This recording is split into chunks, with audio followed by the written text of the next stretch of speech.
ligate them together to remove that torsional stress.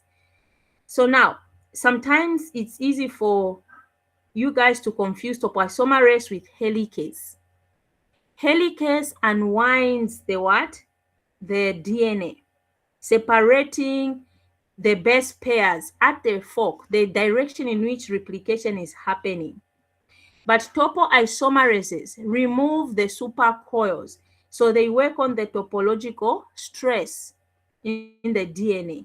But both these enzymes are essential because they actually do different things. So make sure you understand the difference between topoisomerase or gyrase in this example and helicase. Helicase, which unwinds the DNA, that is, each strand, the two strands are separated and wound so that we have a replication fork. Topoisomerase or gyrase is to remove the supercoils that can form because of the double helix structure of DNA. Then the other enzyme and proteins of interest is the initiator protein, DNA-A. Make sure you always remember how this protein is named. It's a capital D, small n, small a, then capital A. So DNA-A is the initiator protein. So the DNA-A is actually a sequence-specific DNA binding protein that binds the 9-mer repeats at ORI-C, which means we have the 9-mer repeats, like the 9 base repeats of TAAT at the origin of replication. So this is where this DNA-A protein binds. So identifying that this is the start site or this is the weak site, which can be used as a start site to initiate replication because it's reaching AT base pairs. And so we have multiple DNA ATP molecules that cooperate to locally melt this DUE or DUE. So they operate to melt the DNA unwinding element, that 9-mer region, repeats of ATs in 9. It's also responsible for metabolic what? Coupling. So DNA-A is active only when it is bound to ATP. So that alone is regulation of when is DNA supposed to be replicated. So it's only active, it's only able to bind to that 9-mer sequence of AT at the ORI-C when it is coupled or it has been bound with ATP. ATP is the energy used for this process. So we have high intracellular ATP signals that the cell is actually metabolically ready to replicate, and so this allows the helicase, which is the fourth enzyme at initiation, a fourth level regulation at initiation. So the helicase itself is now responsible for recruiting other proteins that are responsible for breaking the hydrogen bonds so that we can have this whole initiation complex assembly at that site where replication should start. Now, for the helicase, sometimes it's known as helicase loading in bidirectional forks. Since we are looking at prokaryotes, I would like you to actually draw a circle with 2 lines. So you draw a circle. So imagine the DNA is a circle because that's how DNA is in prokaryotes. It's a circle. So you draw one circle and then draw another ring, which is close by, like 2 lines, a circle with 2 lines. So imagine that's how it is. Then identify any spot where you think you can make it to be rich with ATs and make 9 of them, AT. Meaning on the opposite strand, there's going to be base pairing, TA at that region. So that is your 9-mer origin of replication. So what is a replication fork? It means that at that point, if we break the hydrogen bonds, if we break the hydrogen bonds, we can then do what? We can then see that in both directions, we can have replication. So the V structure that will form, as we see where it is opening, which will be both on the left and the right side, those sites where the replication is going towards. And so the DNA will be opening towards those ends, either on the left side or the right side. That is a fork. So F-O-R-K. So we call it a replication fork. And that is the site that the DNA polymerase is going to follow when identifying a template strand. And this gives us what we identified yesterday as leading or lagging strand. So that replication fork is important. And the whole initiation, the recruitment of the helicase itself, so helicase loading and identification of this bidirectional, meaning two direction, to the left as well as to the right. So we have the DNA A, which recruits the DNA C. DNA C is another protein, which is a helicase loader. So it's responsible for loading what? DNA and the helicase to that, the helicase itself. So let's get familiar with these terms. So you hear DNSC. What is DNSC? DNSC is a helicase loader. A loader, it means it's responsible for loading helicase. DNAB is actually the helicase enzyme itself, which is able to melt DNA or unwind DNA by breaking the hydrogen bonds. So let me repeat these. DNA A, what is it? You should know what it is, what is raw. DNA C, what is it? It's a helicase loader. So what exactly does it do? Then DNA B is a helicase itself. At least know what each one of these mean. So sometimes we can use helicase enzyme or DNA B. So you should know what these mean. So now we have two DNA B hexamers. Hexamer, it means there are 6, right? We have two DNA B hexamers that are loaded, one at each side of the melted what? Origin. So because they are loaded on this origin that has been identified, it creates two replication forks that move in opposite directions. So that's where the bidirectional replication comes in. Because it's a cycle, the DNA itself is a cycle in prokaryotes. It's cyclic, meaning when we open, one strand is reading 5 prime, 3 prime. As you proceed to the right, meaning the other strand will read 3 prime, 5 prime. But if you proceeded to the left, the strand that was reading 5 prime, 3 prime can actually read 3 prime, 5 prime. And the one that was reading 3 prime, 5 prime can actually become 5 prime, 3 prime on the right. So we have both left and right direction, opposite directions. There is DNA replication. And this is bidirectional replication. So let's move to the next step. We have step 2. Since the initiation complex has been loaded, okay, so this is the supercore DNA on this image. Let me just explain on that image. What I was explaining is actually on this diagram here. So we have the supercoiled DNA. This is a double helix. So the topoisomerases can actually cut and join the DNA so that it becomes uncoiled. It shouldn't have those supercoils. And then the origin of replication identified here. We are looking at an area that is rich with A and T.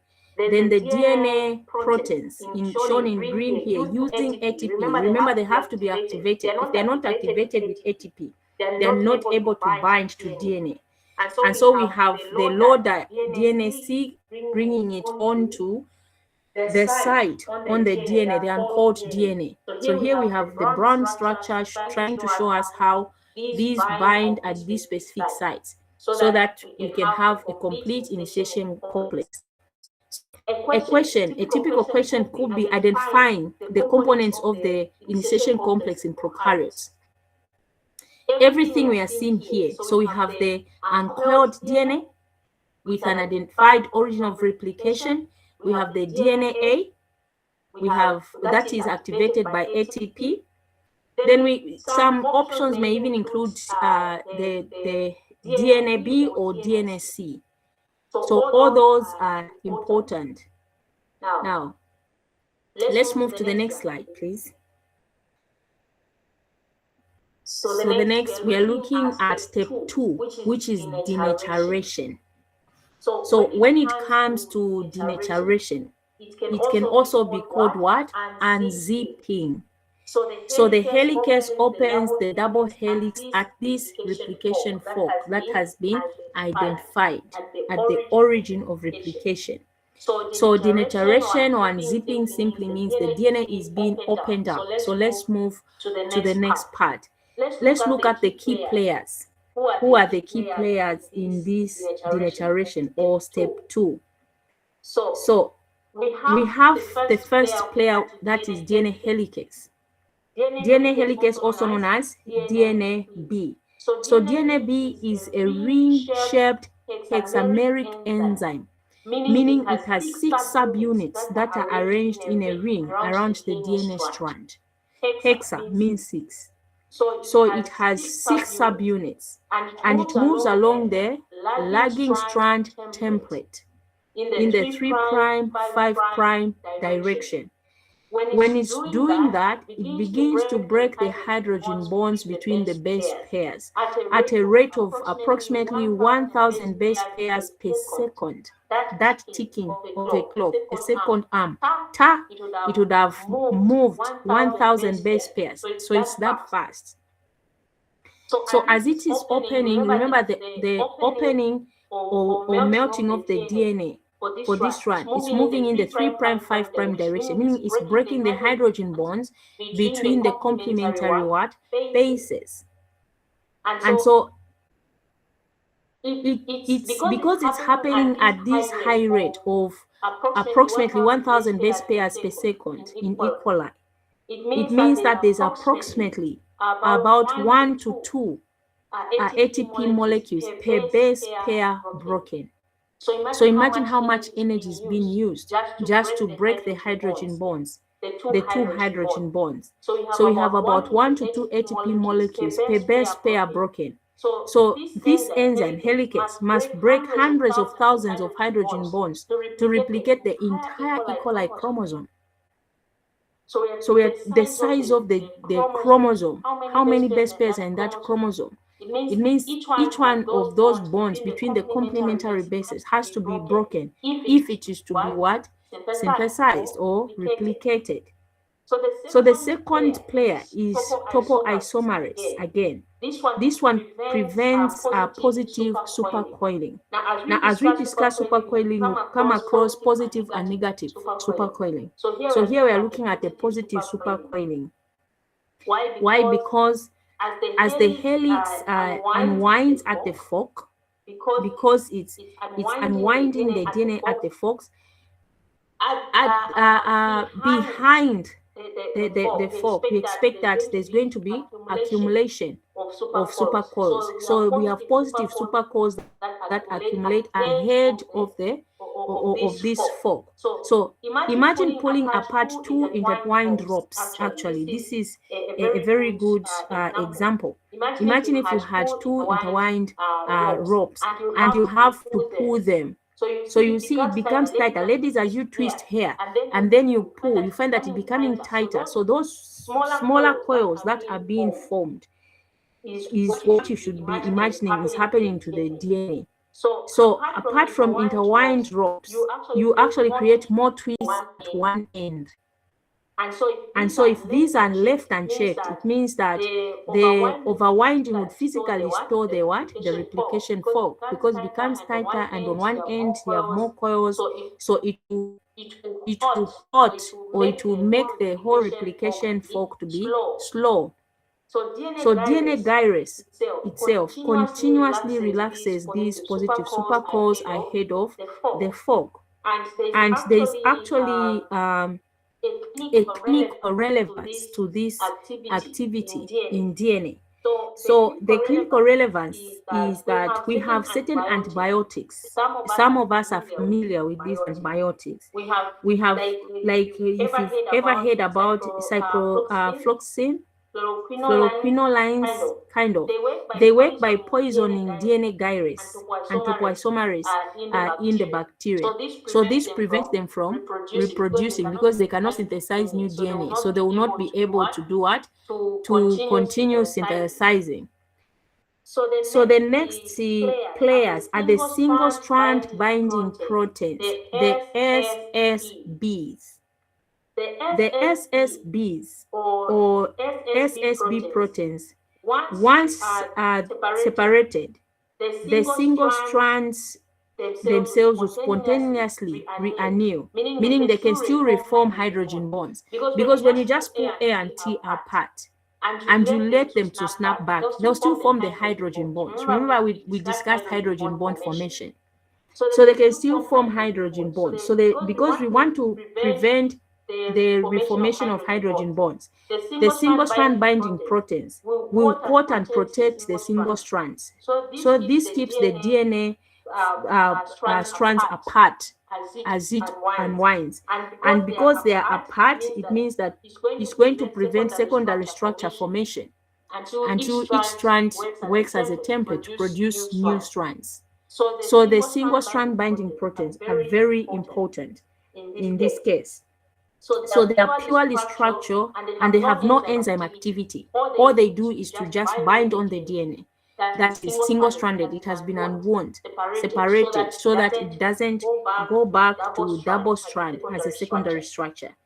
And as they are holding on to the single strands or the separated DNA, they are displaced as DNA polymerase advances as we start the synthesis. When the DNA polymerase come now to produce the new strands, these single strand binding proteins can easily be displaced. So always remember, you can try and think about the SSBs as molecular clamps. So they are molecular clamps holding the unzipped strands open for the polymerase to read that, okay, there is a G here. So on the new strand, I should add a what? I should add a C. So this, okay, so it's good, Taya, you're doing a great job. So he's just showing what I was explaining. So we have the DNA single strand there, and we have the preparing the complex and the helicase and everything. So since this part of the DNA where the helicase is open, the single strand binding proteins have to bind to these opposite strands to make sure that they don't come back together until the DNA polymerase touches. Now, in this picture, you can actually see the arrow showing direction of denaturation. So where the helicase is going, that is where denaturation is happening. But if the we can still have helicase on the top strand, meaning denaturation will go in the opposite direction, in the right side direction. So this is actually unidirectional. But for the sake of simplicity, in this image, we are just showing what is happening on one strand in one direction. So we can now move to, we have 4 minutes to go to the third step, which is the priming. So I mentioned yesterday that we shouldn't be thrown aloof when we hear about RNA primase in DNA replication. Because once the template strands are exposed and stabilized, we need a starting point for DNA synthesis. So this is where RNA primase comes in. It's a biochemical problem that only RNA primase can do. Now, most enzymes end with ASE, right? So we know when we say RNA primase, then it's something to do with an enzyme. What does it do? It synthesizes sites, short sequences of RNA that can be used to prime the DNA template so that the DNA polymerase can find somewhere to start from. When we look at replication, it doesn't just start de novo unless it's in a test tube. But even in a test tube, we synthesize primers that we use in PCR and all these other molecular techniques. So for the polymerase to start synthesizing new strands of DNA, they need primers. So that is known as priming. So formation of RNA primers itself, like I mentioned, the fundamental problem is that the DNA polymerases can only add nucleotides to a pre-existing strand which has free 3' hydroxyl group. So that's why even the direction of the growth will be increasing on this 3' end, meaning the new DNA is going to be growing 5' going towards the 3'. So there is no DNA polymerase that can actually initiate synthesis from scratch, de novo, no. So this is an absolute biochemical rule. So no exception is known in any organism unless maybe someone will, in the near future, will actually discover something. But even the ones, like I mentioned, we use in the lab, in the techniques and all, they still need primers. We design primers.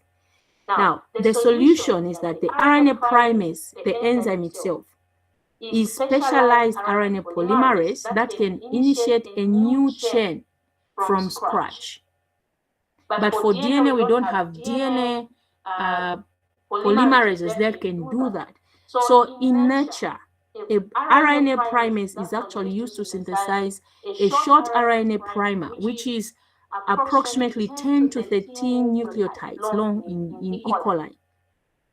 And so this primer is actually complementary to the DNA template in the 5', 3' direction. As we study this and preparing for the test and the exam, make sure you're always correct on the directions.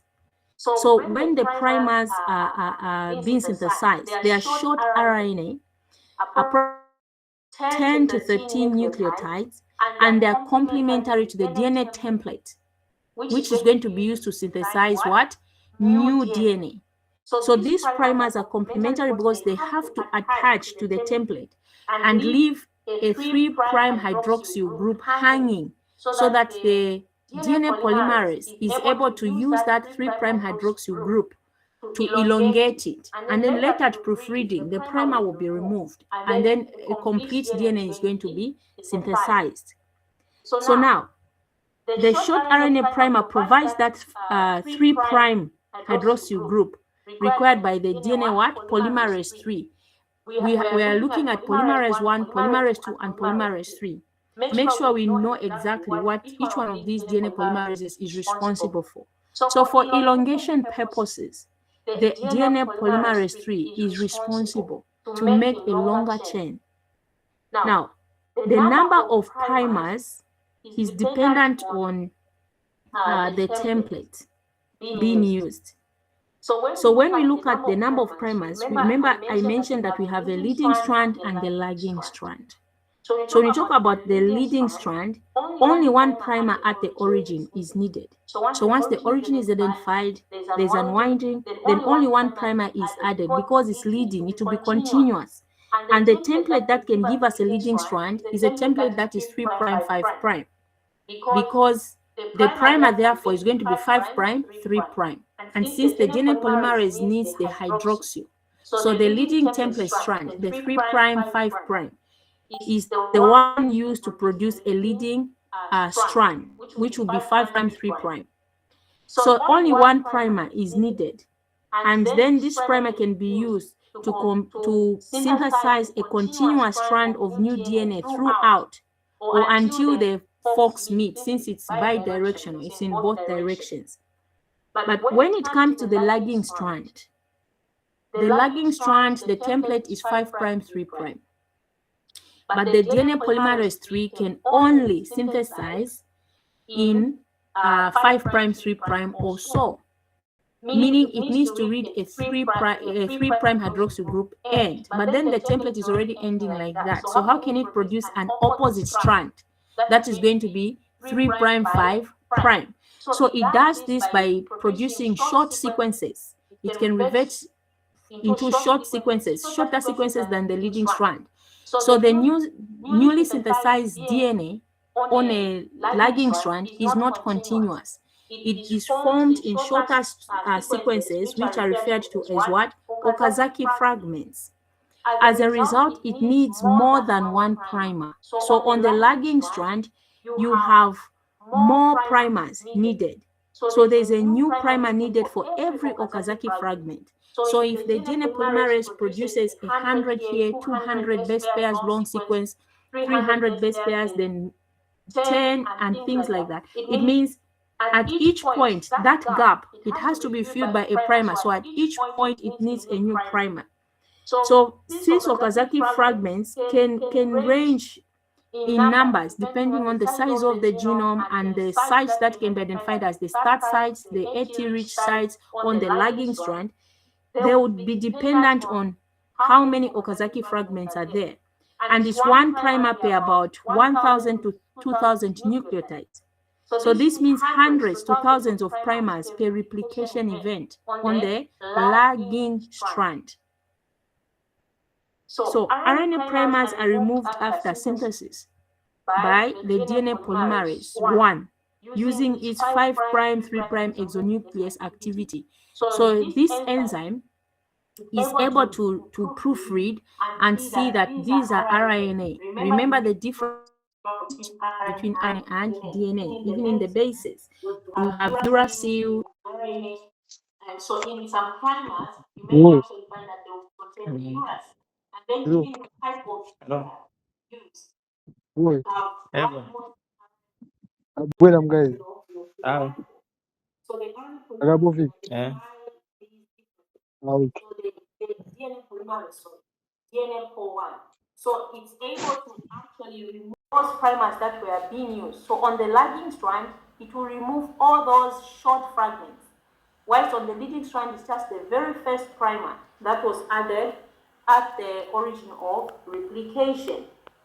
Now, I want us to look at step 4. Step 4, we are simply looking at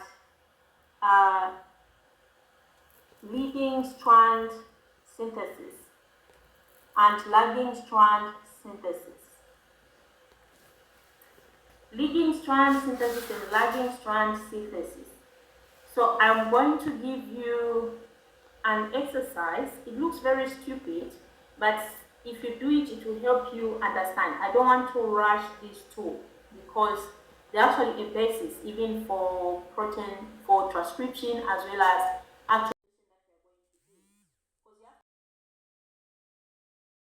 strands is going to be used as a template for transcription, and the principle still applies. Is it the lagging strand or leading strand? So we need to identify this. So I don't want to rush this. Now, the homework I have for you is make sure you have a blue, a red, even a different colored thing, so that we identify how the parental strand will be, how the new strands will be, and following the principles of base complementarity, you should be able to identify which one is the leading strand and lagging strand. Then additionally, I'll need you to also identify where you can put each one of the enzymes you've discussed so far from step 1, and then on step 4, where do you think the helicase will be facing? Where is the replication fork?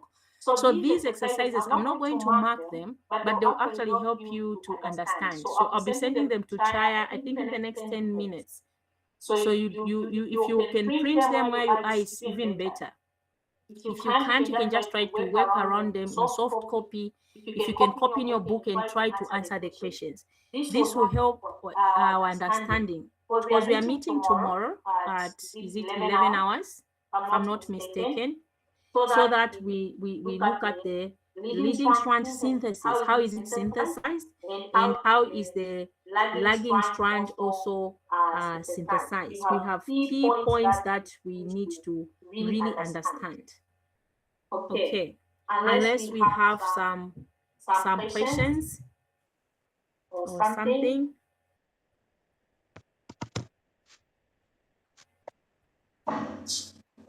Okay, so silence means all is well. Thank you very much. So let's meet tomorrow. I think it's 11 hours, right? So let's meet tomorrow 11. Okay.